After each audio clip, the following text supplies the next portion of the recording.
everyone, Larry Chen here. As you guys probably know, if you follow me, you've seen that I've been trying my absolute best this year to get behind the wheel as much as I can, because of course, that's my true passion and that's what got me into car photography in the first place. This year, I got my NASA license, I got my SCCA license, I've been racing as much as I can. Just recently, I had a chance to test out the Rush SR, which is built by Rush Auto Works in Houston, Texas.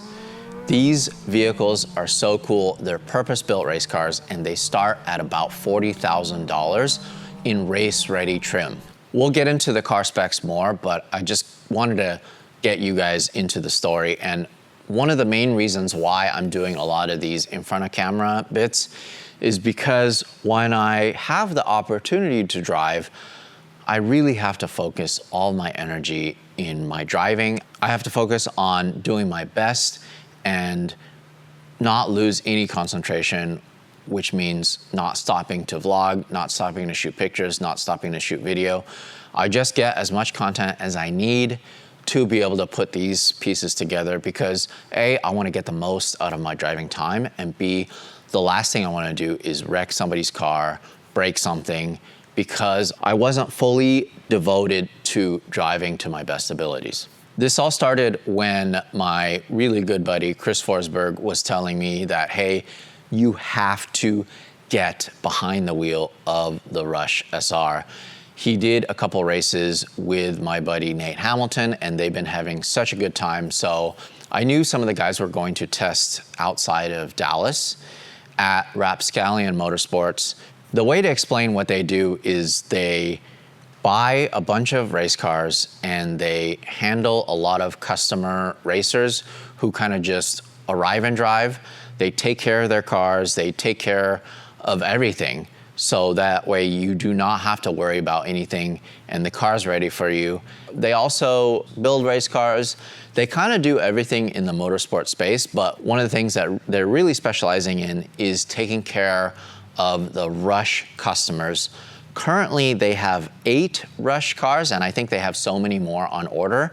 The test happened at Motorsport Ranch, which is a private country club style track, and Rapscallion is actually located on site at the ranch.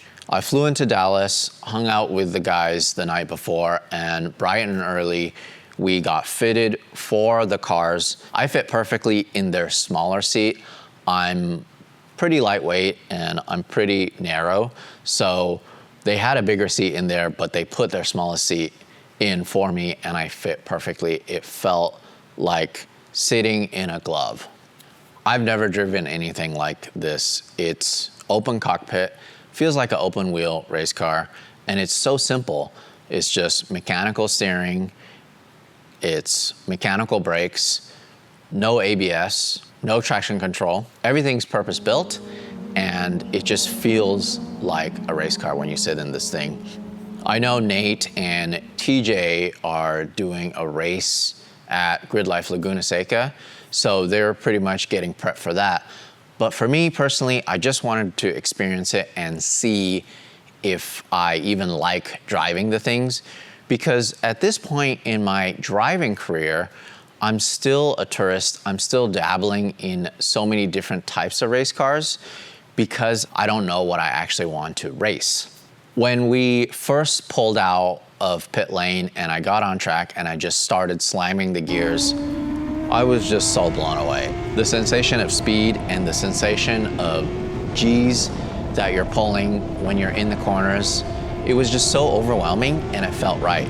But so many of the things that I've learned driving cars up until this point, I had to throw out the window. For example, with this vehicle, you cannot do any type of trail braking at all because it's such a short wheelbase and just the way the car's set up with very, very minimal suspension movement.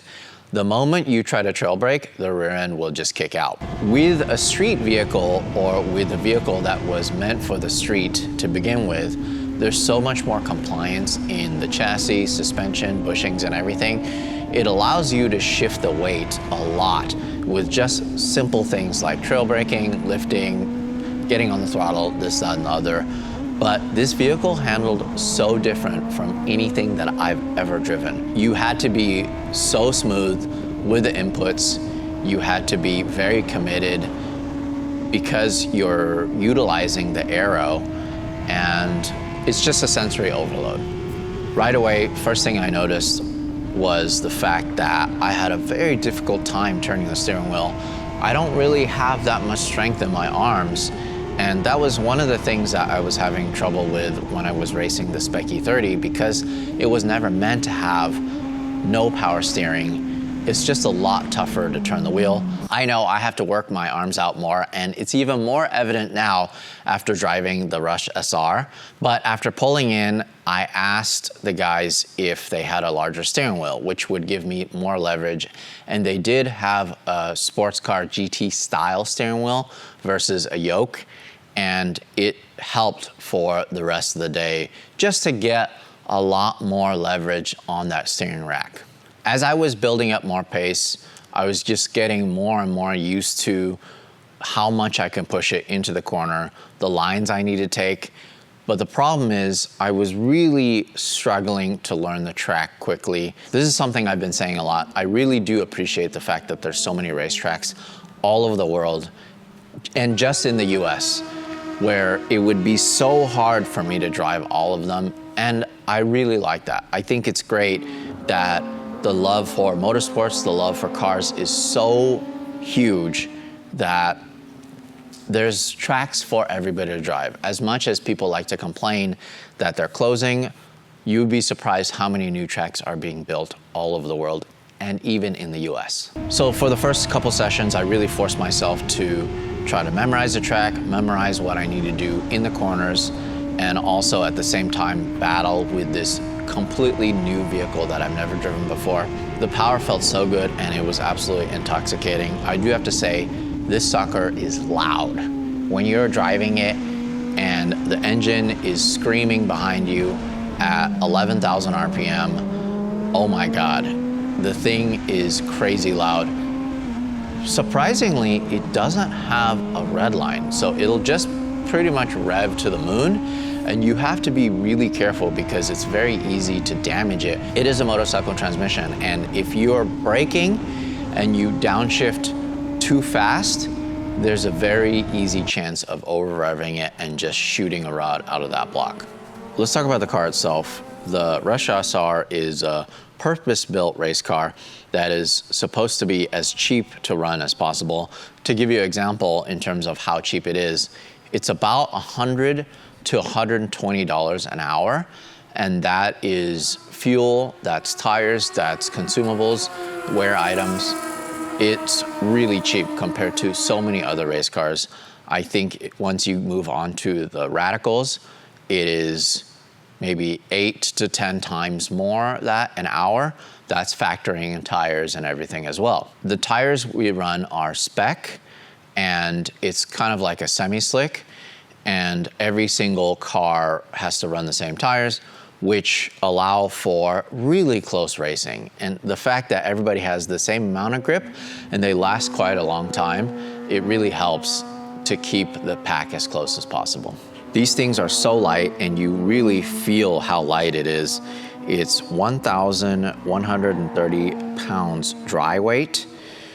It makes 145 horsepower at the wheels. 0 to 60 is 3.3 seconds.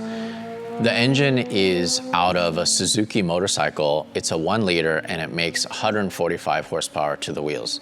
The crazy thing to me is that Rush doesn't just buy the engine from Suzuki to put in their chassis.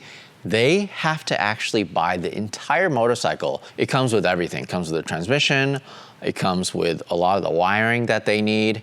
It comes with so many things that they can't just get separately to build one of these vehicles. This is something that we'll probably check out later when we visit Rush Auto Works, but they have told me that they probably have, I don't know, 100 of these motorcycle chassis just laying around, because they just strip what they need from the motorcycle and then they just leave the chassis off on its own somewhere in some storage warehouse. Let's talk about how the day progressed for me.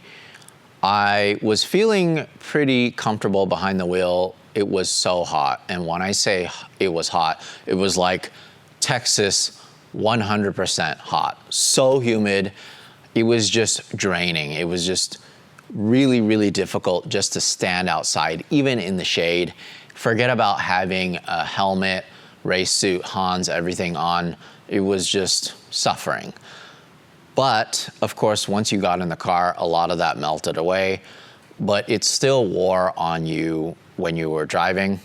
You could tell from my onboard that I was really struggling to turn that wheel, especially when I was getting 15, 20 minutes into the session. It was quite the learning curve for me to drive them. I did go off a couple times. I did spin out a couple times because one time we entered turn 1 as a group and I really just did not want to bump with anybody. And I came in so hot, I thought I was gonna rear end TJ or Nate or one of the guys I was following, and I just locked up the rear and I just went off course. There was another time where I just took one corner way too fast and I just kept the wheel straight and I just went all 4 off into the grass and just kind of nudged it to go back on, and it was fine. The chassis itself was filled with grass and it was really dirty, but it didn't cause any damage at all. I'm very happy to say that I didn't break anything and I came away completely unscathed. It was a little bit dirty, got some dirt in my helmet, but no problem. This was the first time I had a chance to drive a car that had aero and ground effects. The faster I went, the more grip it had. In the low speed, especially the off-camber corners, man, it felt like it was so slow. It felt like it was understeering, it was just putt-putting. But as soon as you got some speed into the corners and you were just committed on the throttle and not wavering at all, it would just stick to the ground and it was just planted. The interesting thing about the Rush SR is there's not really a dead zone when the mechanical grip starts to fade away before the aero kicks in. It's very gradual and very linear, so it felt pretty easy to drive. I definitely need a lot more seat time to get the most out of it. For somebody who just got into these vehicles for the first time and somebody that's never done wheel-to-wheel racing or time attack, TJ Hunt was an absolute wheelman. He was so fast, incredibly fast. And then Nate Hamilton, of course, since he's been driving them, but he's also a natural wheelman, he's just so fast as well. I was about 2 to 1.5 seconds off pace on that course, which ended up being quite a bit because just in a couple corners, TJ would lose me. He's just so fast, he has a knack for it. I do feel like if I did have more seat time and I built up my arm strength, I would be able to have a better pace going. And honestly, everything didn't really click with me until we started doing some wheel-to-wheel practice. We did a bunch of rolling wheel-to-wheel starts, all 6 of us on track at the same time. I started in the back and I just figured I would work my way up. And honestly, that was the most fun exercise for me. In the end, we did end up doing like a mock race for 4 or 5 laps where I started mid-pack, and right off the bat, I just felt like I was in my element. I was able to pass, I was able to dive real deep into the corners. I was able to drive, I think, the best that I drove all day, even though I was absolutely gassed. I was so tired. I had no energy left, but when I'm wheel-to-wheel racing, something else kicks into my head and I just kind of get this extra bump of energy and strength to be able to wheel that car around. I was following Nate and TJ and I made some mistakes in my shifting. I was in the wrong gear, so they kind of got away from me. But Nate had the craziest off all day when I was following him, and I thought for sure something bad was gonna happen, but he ended up just losing his front diffuser and a couple other little bits on the car. And because he was missing that aero, I was able to pass him just a couple corners later. He just was not able to corner as fast as he was before he damaged the vehicle. So then I finished second place behind TJ, and it was just such a good time. And I felt that just that one fun mock race alone was worth my trip to Texas, to Rapscallion Motorsport, and to be able to experience these vehicles. What a good time. With that said, my fastest lap from the whole day was me shifting into the wrong gear. There was a section on the course where I was supposed to be in either third or second gear. It was an option, but I shifted down to first. So I was super slow. I could have made up probably so much more time, half a second, maybe even a second from being in the correct gear. And that was due to a mechanical issue that I was having with my vehicle. This was something that was really mental, and it was really hard for me to get used to, and I was really battling this issue pretty much the whole day until the very last session. The display that shows what gear I'm in was just not working, and that was not anybody's fault, not Rush's fault, Rapscallion. It was just a faulty sensor on the transmission where it just didn't show what gear you were in correctly, and sometimes it would show you were in an incorrect gear. So sometimes I see that I'm in a certain gear, and mentally, I just kind of glance down to see how many times I need to downshift or what gear I'm in the corner, and I'll just kind of downshift and it'll show that I'm in whatever third gear. That means I have to go down to second, so I hit it one more time, and then all of a sudden it'll switch to first gear. So it was super confusing, and you'll see that my shifting was all over the place. I was even getting into sixth gear when the course only allowed us to get to middle of fifth gear. I was just shifting really erratically and unnecessarily because the display was just not right. Even though in my head during the hot laps, I was trying my absolute best just to count up and down. Out of the corner of my eye, I would just see that number, and I would just subconsciously, okay, that's the wrong gear, so I would need to downshift or upshift. I don't know, it was tough for me. With that said, I do have to give it to Rapscallion Motorsport for tearing it apart and fixing it so I had the correct gear display just for that last session. So where do we go from here? Well, I definitely need to test more, and I want more seat time in the Rush SR, and luckily for me, Rapscallion has already invited me out again to test with them, so hopefully I can bring you guys along. Hopefully some of the other guys will be there as well, so we can have some fun battles. The point for me is to be proficient as possible as somebody who's telling these stories about these vehicles. I want to be able to jump in all types of vehicles and at least drive close to the limit, maybe not at the limit, but I just want to explore what the car culture world has to offer, and racing is a part that I've just been such an observer for so long, and I just want to be a participant, and I'm just taking these baby steps to get to that point. Thank you guys so much for watching. I really appreciate the support. If you guys want to check out more of our really high premium content, check out the Haggerty channel. We do a show there, and we are on our 3rd season. I just wanted to give a big shout out and big thanks to my buddy Nate Hamilton for helping me set all this stuff up, and of course to Rapscallion Motorsports. These guys absolutely serve the motorsports and automotive community all over the US. I love what they're doing so much, and I love what they're doing for racing, making it so much more accessible for individuals like me. So if you guys are interested in racing at Grid Life or in any other series with the Rush car, hit up Rapscallion Motorsport. They'll take care of you. Look at this guy. Still in his race suit. Yeah, that's crazy. Yeah. This was a crazy day. It was Like a crazy really, day. I mean, We started at like 8 a.m. We're going all the way down. So yeah, so this is our fabrication unit here. So we've got an LMP3 that we're working on right now. So just new dampers, we just did the suspension, steering rack, new wiring. So like this, it's nice because it's AC'd, it's heated. We do all of our fab. We're about to build a spec Miata. So what other shop will you build a spec Miata next to an LMP3? Right? And so that's what's crazy. But also next to like Jeeps. Some Jeeps. Yeah, we're doing, so we build a NC Miata, it's called a Rapscallion Performance. We do a ZF transmission, so we're building a client car right now. Is this the Nissan? No, this is not. So it's not the Gibson. Okay. This is actually an LS motor.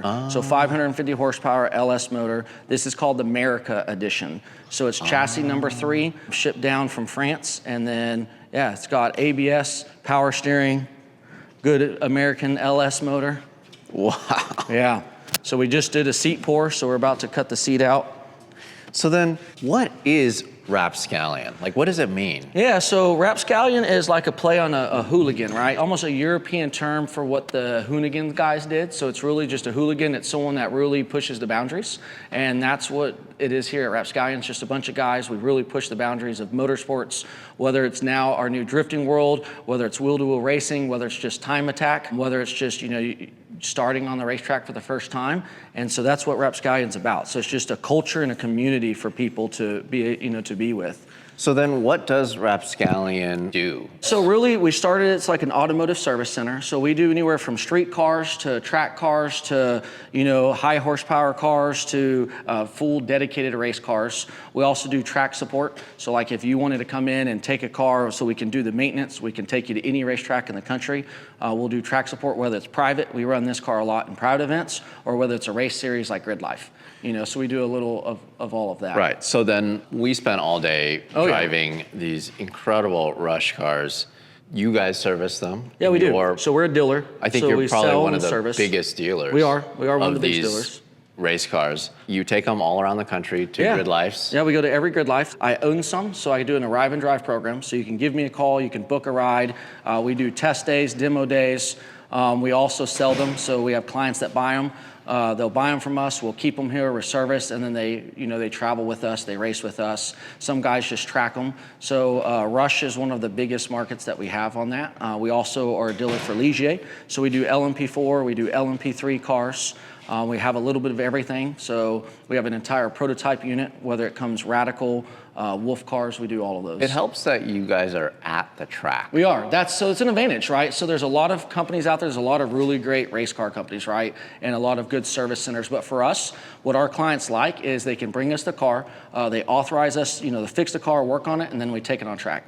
So whether it's myself or whether I have an engineer, so I have a technical director, Billy, he'll take every car that they want on track. We can do a shakedown. So when the client comes here, they know the car's good. It's so insane to me, the range. I said this before, yeah, but the range of vehicles that you're working on, that you're well versed in.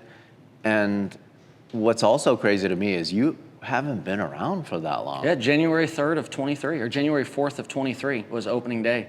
Yeah, so I got the facility. I bought the facility in December. We kind of broke everything down. We opened up Rapscallion on January 4th of 23, and in a year and a half, we started with just the service center, race teams, endurance teams. We run a lot of endurance cars, and then really it was just client focused, right? So the customer service was kind of our big push.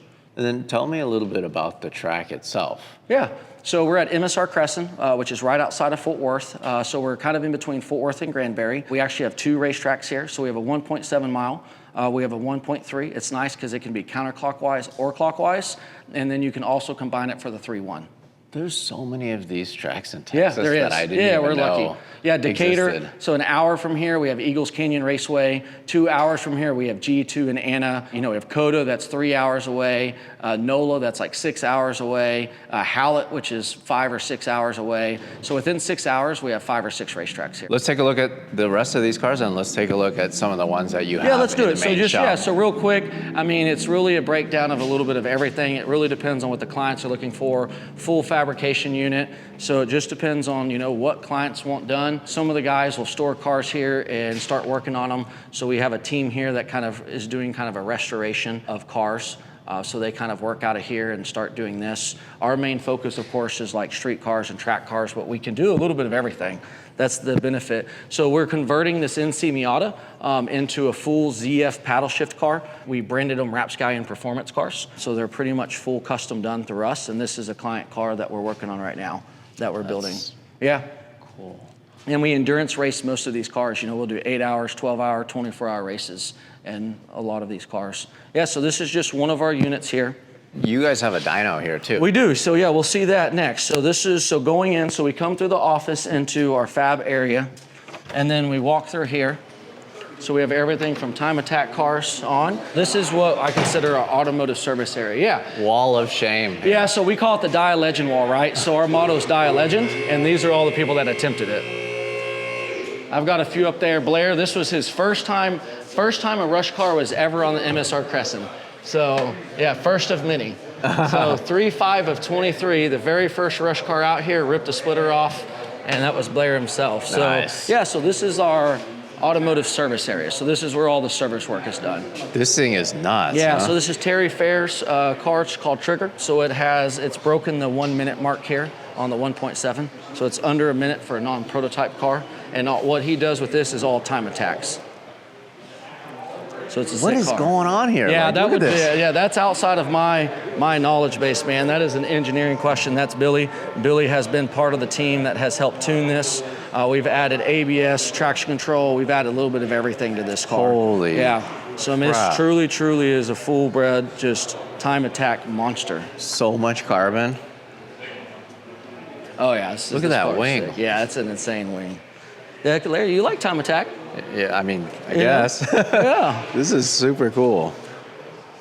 What a neat build. Yeah, so we were fortunate to work with this company, Vorschlag, Terry Fair's company. He does a lot of these builds, and then we'll do like the ECU side, the wiring harness side. So we installed the ECU, we did all the wiring harness, we do all the tuning, we add all the traction control, the stability, everything on these cars. It blows me away that this is a manual transmission car and it's doing under 1 minute. Under a minute here. So like today, I mean, we hit 118, 119, and this thing's under a minute, which is crazy. Can we take a look at your dyno room?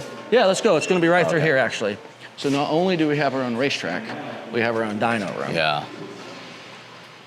Another Mustang. Yeah, we have another Mustang that we're tuning right now. One of the guys with Tramic, it's his personal car, Joe's. And so, yeah, so we're tuning this car. And it's another, kind of time attack, learning a lot more racecraft. So we're doing, more coaching and just really building the racecraft out of the car. This is super cool. Yeah, it's a monster.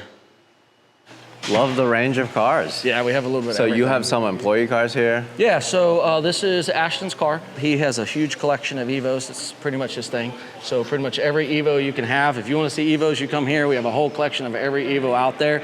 Yeah, it's his, his baby, his love. This is a client car. He pretty much has every spec of Corvettes out there. It's really cool. So he trusts us. What we do is we take the cars. He has, like I said, a whole line of them. We go pick them up. We do the maintenance. We drop them off. We pick up the next, and we just do a rotation through it. So if you have private collection of cars, we can take care of them.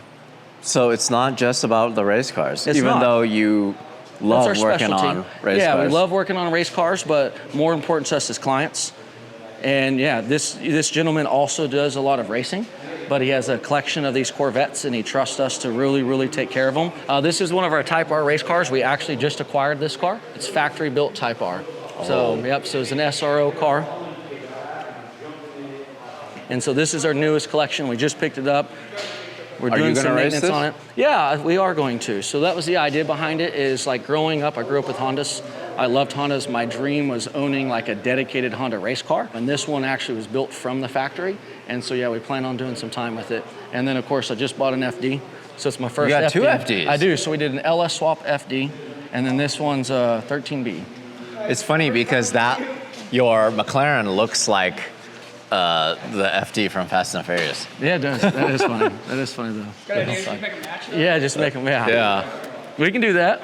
So then GT3 Yep, RS. GT3 RS. So You got Nate Hamilton's. We do. We have Nate Hamilton's car in the house. We're doing more drifting here. So the cool thing is we've got the 1.7, the 1.3, and actually we're starting to work on drift days on the 1.3. The 1.3 mile, yep. 1.3 mile. It's 1.3 mile. We call it the 1.3. It's got a lot of elevation, and on Nate's videos, you can see we've started drifting the 1.3. I love this car. Yeah, it's a sick car. It's so cool. Yeah, great build. So this is what I consider our prototype area. So it's flat ground, prototypes don't go on lifts. And so the idea behind this is we can work on everything on the flat ground. And so of course we were running all of our rush cars out of here today. Yep. So it's just kind of our work area, our unit, just for working on whatever cars we're running. This is the one you were driving today. Yeah, so this was the one I was driving. So, you know, for people who buy a rush car from us, they come white. This is really how the spec looks. It does have a different seat in it. I like running this seat, so it will come with a padded seat, but this is really what the spec car looks like. It comes just like this. And then how much do these go for? So they start at 40, fully spec'd out. So like all my cars fully spec'd out are right at about 50. So that's pretty much all the bells and whistles. Right, like extra fuel tank. tank. So we typically do 2 fuel cells, the hydro mats. We upgrade the aim, we upgrade the steering wheel. From there, we have the new suspension. And so right around 50 out the door has pretty much everything you can get from Rush. And so it's fully race prepped, fully race ready. So, you know, it ships to us, we'll go through, we do the full nut and bolt. You know, we have upgraded packages, race packages that we can do through these cars as well. Corner balance them. It sounds like a lot for a dedicated race car, but wait till people hear how much this stuff costs. Oh yeah, so yeah, at the end of the day, like the big push on Rush is what you're looking at is consumables per hour. And so a Rush car is about $100 an hour in consumables. You know, my Radical SR10, you're probably close to $1,000 an hour in consumables. This is going to be 1,400 pounds, 400 horsepower. And then my LMP4, you're a little over 2,000, you know, dollars per hour. And then the Wolf car is probably going to be roughly about 800 an hour as well when it comes to consumables. It's interesting, I overheard over just the couple days of us hanging out that the Rush car is cheaper than going to K1 speed for an hour of driving. It is, yeah. I mean, that's the thing with the Rush car. That's why it's made it so affordable for everyone to get into it. And that's why at Rapscallion, you know, not only to become a dealer, I bought a lot of cars in-house so that I could do demo days. I could do rental days. And that's what we do. A lot of weekends, we just book rental days. And people come for a day and just rent the car. So like the Wolf is interesting to me because I've never actually seen one of these in original trim. Oh yeah. The only ones that I've seen are the ones that have been modified for Pikes Peak. Oh yeah. And it doesn't look anything like this. No, it's completely different. Yeah, when you're doing the high downforce, it's completely different. This is original trim.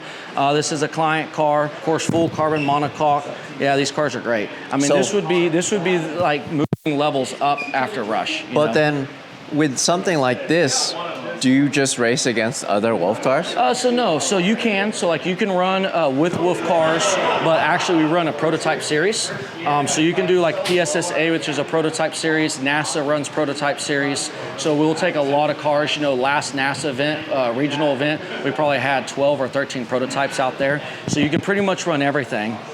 And is this a customer's? This is not. So this is one of ours. This is an LMP4. It's a company Ligier out of France, and this is the one and only in the United States. What are you going to do with this? So we are kind of a factory team for Turn 1. Turn 1 it works with Ligiers, of course. We do all the importing of Ligiers, and right now we're getting customers in training. So whether it's like an IMSA driver that's training off season, whether it's a driver that's wanting to go and get into prototypes, this is a really good training tool to do it. So we'll do rental days out here for training.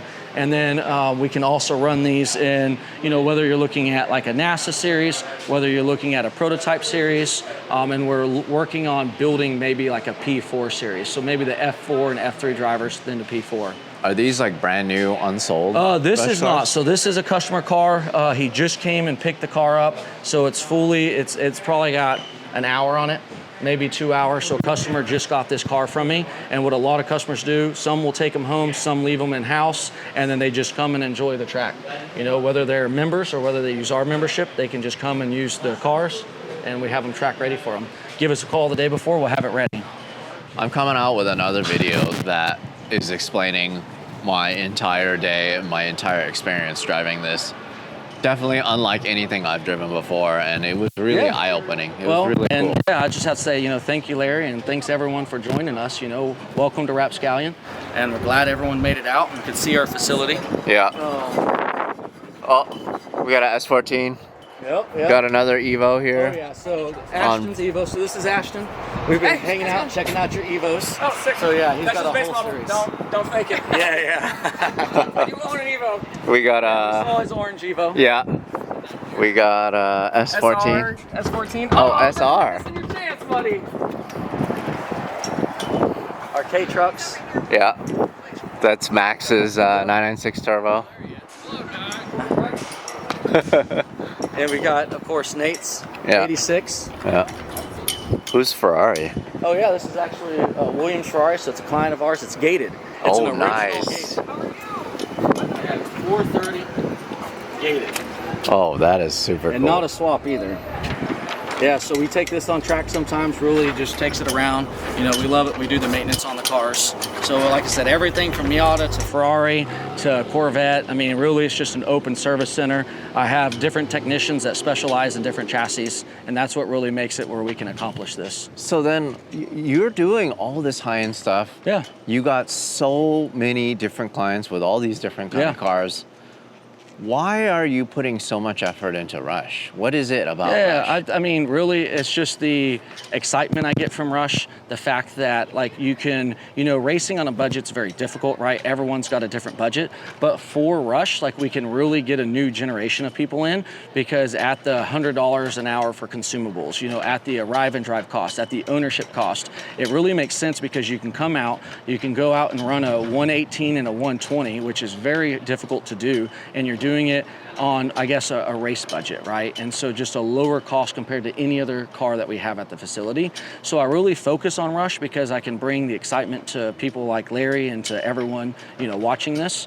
And I really think it's just something that everyone can get into, whether it's just a rental session or a rental day or an arrive and drive race or the ownership of the car. It's interesting because it's like you really need to get butts in seats for them to really understand how crazy it is for the price. Absolutely. Right? Like, how much would you have to spend to build like a normal track day car? Yeah. And it's not just not going to be as fast. And it's not, and that's what we see, right? We see a lot of people that are going to spend $50, $75, $80, $100,000 on a car, and then the high consumables, the high tire cost, the brake cost. We've all been there, right? Everyone in the motorsports have gone down that, and we realize with Rush, it's like $700 for a set of tires. Brake pads, a couple $100, and they last really almost forever. And then the tires last forever. Yeah, too. so we typically on a race weekend, we're gonna do one set. We just do one set the whole weekend, and then we use them as scrubs and we use them for practice tires until they just get hard, and then we toss them and then we get another set. One set of tires per race, and then all your practice are on the same sets of tires. There's just no other car. So really, I guess the focus for us as Rush is there's no other car on the market that can do that, and that's really important to us. That's super neat. I love that. Yeah. Cool. Well, thank you for having me. What an epic day. Yeah. Can't wait to come back and drive here. This is just such a cool place. I mean, they got houses here. Yeah, we have everything here. It is amazing that this sort of facility exists. You hear about racetracks closing all the time, but what makes me happy is I hear about new racetracks that I've never been to, that I've never driven. I'm gonna try my hardest to drive as many as I can in my lifetime. Yeah, I think that's a good goal. That's a good goal, right? A good goal is everyone's goal, right? Everyone's goal is to drive every racetrack there is, everything in the US, everything in Europe. We can start here at MSR Crescent. Come visit Rapscallion, give us a call, and come enjoy the racetrack. Awesome. Awesome. Cool. Thank you guys. Yeah, appreciate it.